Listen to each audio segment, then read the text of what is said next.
Coach, you had a game a couple games ago where you were really unhappy with the way that you closed. This felt like a little better outcome. How did you see the starters kind of put everything together and seal the deal? Yeah, I thought the first half we played great, and then you could tell right away in that third quarter. Scotty Barnes was a hell of a player. He was just putting his head down, putting a lot of pressure on our defense in transition, make, miss, turnover. We did a poor job of closing that third quarter. I think it was 11-5 for them. And then, we put our starters back in, and obviously we were able to get a few stops, execute on offense. KCP made a big three. Michael made a big three. It wasn't the prettiest of second halves, but we're 500 on the road now. We've won 3 in a row. We had 62 in the paint, 18 on the glass, and 22 in transition, all great numbers. And once again, 29 assists and only 9 turnovers. So did some good things out there, but our defense has to be better than it was in the second half. Michael, that last time in Toronto that you mentioned before the game, they scored 49 in the first quarter. This time you guys held them to 42% from the field, 7 steals in the second quarter. How zoned in did you feel like your defense was in that first half especially? Yeah, the first half I thought it was great. I thought we made it really hard for them. And we were forcing turnovers. I think we had 12 points off their mistakes in the first half alone. And that allowed us to get out and run and get some easy ones. We had 40 in the paint in the first half.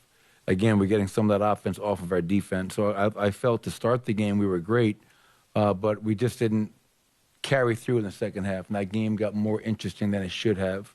So that's our challenge, is to play as close to 48 minutes as possible on both ends.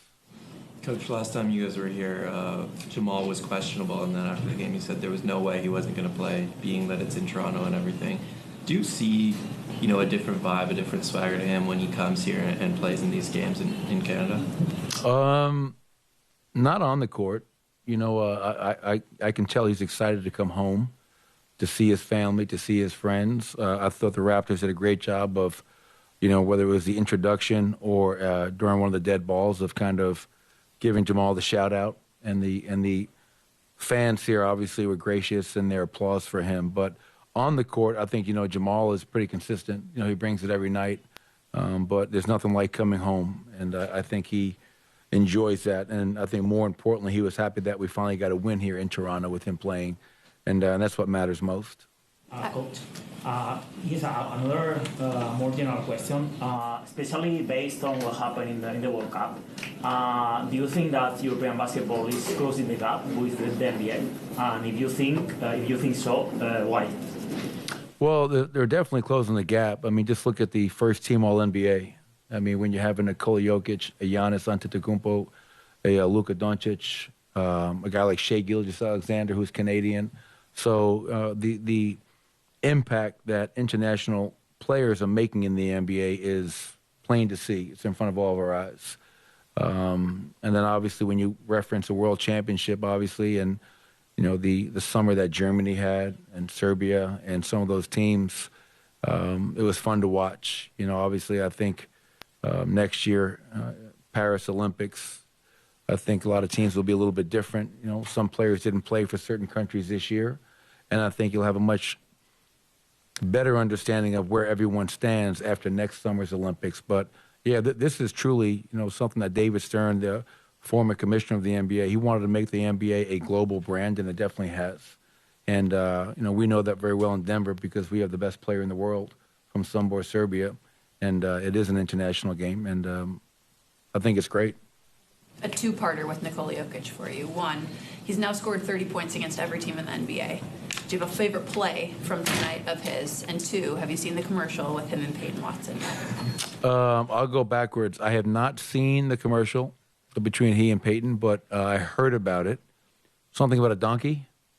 Is there a donkey involved? A pony?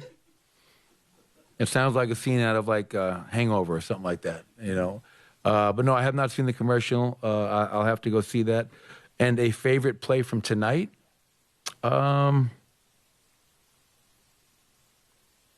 No, nothing really stands out. I don't have one that was just kind of eye-popping. Obviously, some of it, the passes that he makes are always just, how did he see that guy? But that's probably what I marvel most at, from Nikola.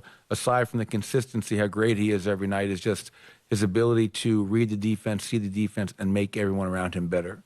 And that's what I admire most about his game.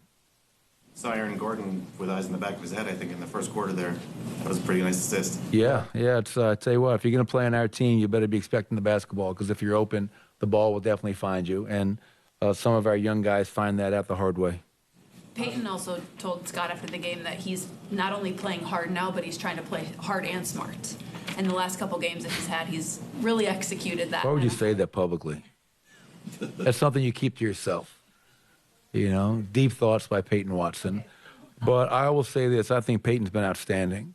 You know, him getting out in transition, attacking the basket, not settling, the defense, his three-point shooting. You know, you look at this young player who's literally growing up in front of our eyes and making the most of every opportunity that's given to him. And, you know, there's a reason, you know, what are we, 19 and 10, Reggie, Christian, Peyton, Julian, Zeke, or DJ, that group has really found a nice rhythm.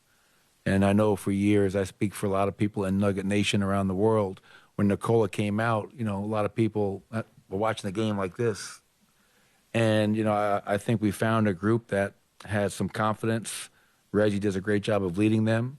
You know what you get from Christian Brown every night. Julian's a guy that knocked down threes. Peyton, a great two-way player. And Zeke or DJ manning the middle. So, but yeah, I'm proud of Peyton's improvement, and the fact that he realizes that I know I have to play hard, and then when you can add to being smart on top of that, well, now you have a player that's really understanding what he needs to do for this team every night.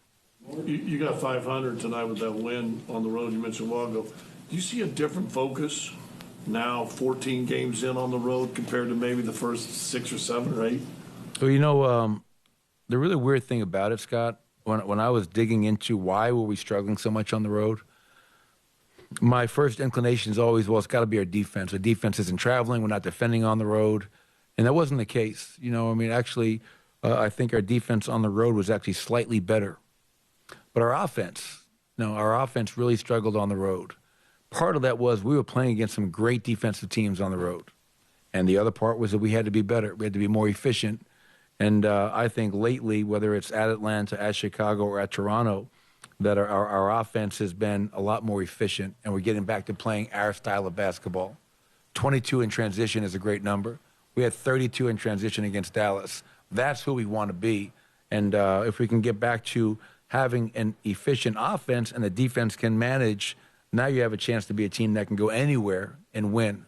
And that's what we're aspiring to. Thanks, everybody. Appreciate it.